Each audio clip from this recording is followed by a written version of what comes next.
Morning বন্ধুরা, সবাই কেমন আছো? আশা করি ভালো আছো, সুস্থ আছো। সকাল সকাল দেখো মার পুজো হয়ে গেছে, আর মার সিংহাসন ভর্তি প্রচুর ঠাকুর। তাই মা তারাকে দিয়েই আজকে ব্লগটা শুরু করছি। তাহলে চলো তোমরা ব্লগটা শেষ পর্যন্ত দেখতে থাকো। তোমরা তো আমার গোপুসোনাকে দেখেছো, এই যে একে দেখছো, এ আমার বড় দাদা, মানে আমার মার গোপুসোনা। ওকে কিন্তু আমি বৃন্দাবন থেকে এনেছিলাম। আমি রান্নাঘরে এসে দেখছি মা সকালে জলখাবার তৈরি করছে, রুটি আলু ভাজা। তা আমি বললাম দাও, আমি তোমাকে হাতে হাতে করে দিই। কিন্তু মা তো আমাকে করতে দেবেই না। বুঝতেই তো পারো, মার কাছে এলে মারা যতটা পারে মেয়েকে একটু ভালোভাবে রাখার চেষ্টা করে। তারপর আমি জোর করেই বললাম যে দাও, আমি রুটিগুলো সেঁকে দিই, তুমি বেলে দাও, তাহলে একটু তাড়াতাড়ি হবে। তারপরে আমাকে করতে দিয়েছে।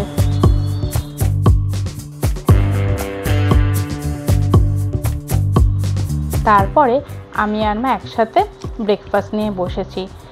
এক থালার মধ্যেই নিয়ে নিয়েছি, আর বললাম যে থাক, আলাদা করে দুজনের জন্য বাড়তে হবে না।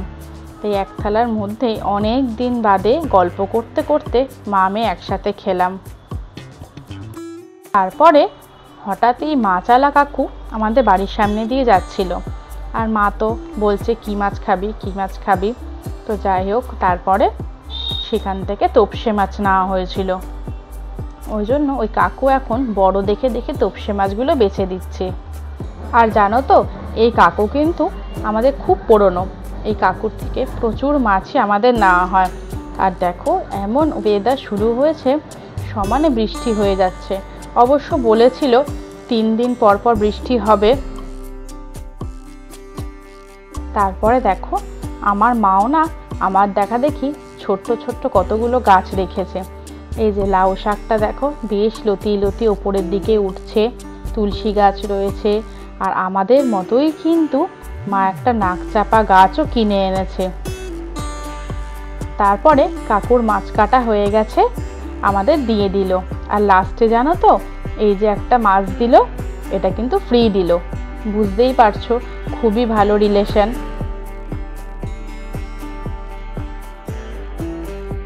কাকু সবকটা মাছই কেটে দিয়েছিল, আর যেই মাছটা ফ্রি দিয়েছিল সেই মাছটা মা এখন বসে বসে ছাড়িয়ে নিচ্ছে। কিছু মাছ ফ্রিজে রেখে দিয়েছে, আর এই 4টে মাছ মা ভাজা করবে। আর আমার জানো তো, ভাজা মাছ খেতে কিন্তু দারুণ লাগে ঝোলের মাছের থেকেও। তারপর মা এখানে এখন নুন মাখিয়ে নিচ্ছে, এখন দিচ্ছে হলুদ। নুন হলুদ দিয়ে বেশ করে মাছটা কিন্তু ছাকা তেলে এখন ভাজা হবে।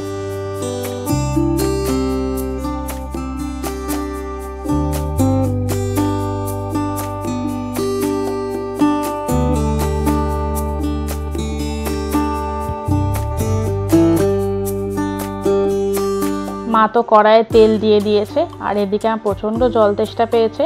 মার সাথে গল্পও করছিলাম, ভিডিওও করছিলাম। তাই একটু জল টল খেয়ে আবার শুরু করলাম ভিডিও করা। আর সবটাই কিন্তু তোমাদের জন্য, তোমাদের সাথে শেয়ার করব বলে। এখানে মা মাছ ভাজা শুরু করে দিয়েছে, আর দেখেই বুঝতে পারছো তোমরা কি পরিমাণে তেল বেরোচ্ছে।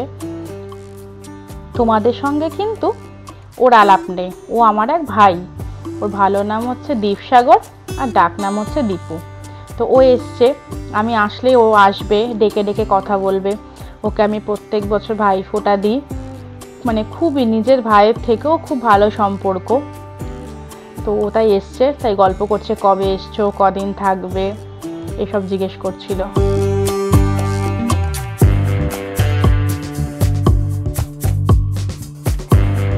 তোমরা হয়তো চিনবে আমার যে দিদি শ্রাবণী দি, ওরই ছেলে। কি অদ্ভুত না, দিদির ছেলে কোথায় আমি মাসি হব তা না, ও আমাকে দিদি ডাকে। আর বলছিল এই যে আমি গাড়ি ধুচ্ছি, কাজ করছি, তোমার ভিডিওতে তোলো। আমি আবারও কি আর কি মেরে বললাম, তুই কোথায় গাড়ি ধুচ্ছিস, ধুচ্ছে তো তোর বাবা।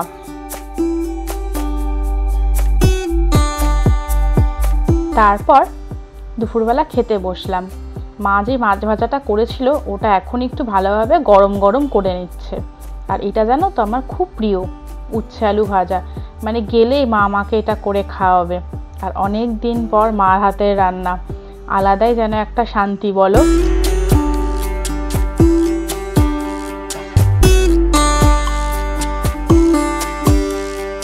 আর এই সেই মাছ ভাজা দিয়ে ভাত খেতে তো সবারই ভালো লাগে।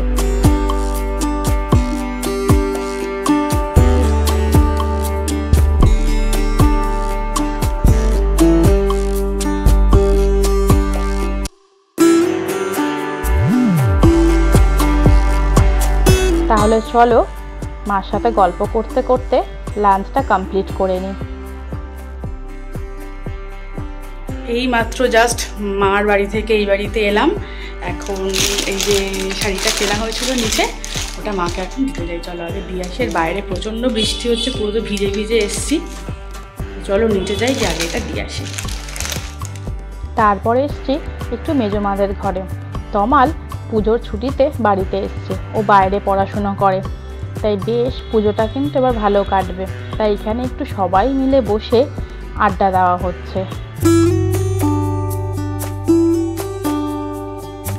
আর তারপর তো মেজো কাকা দেখো আমাকে কাপ প্লেটে করে কি সুন্দর চা দিয়েছে।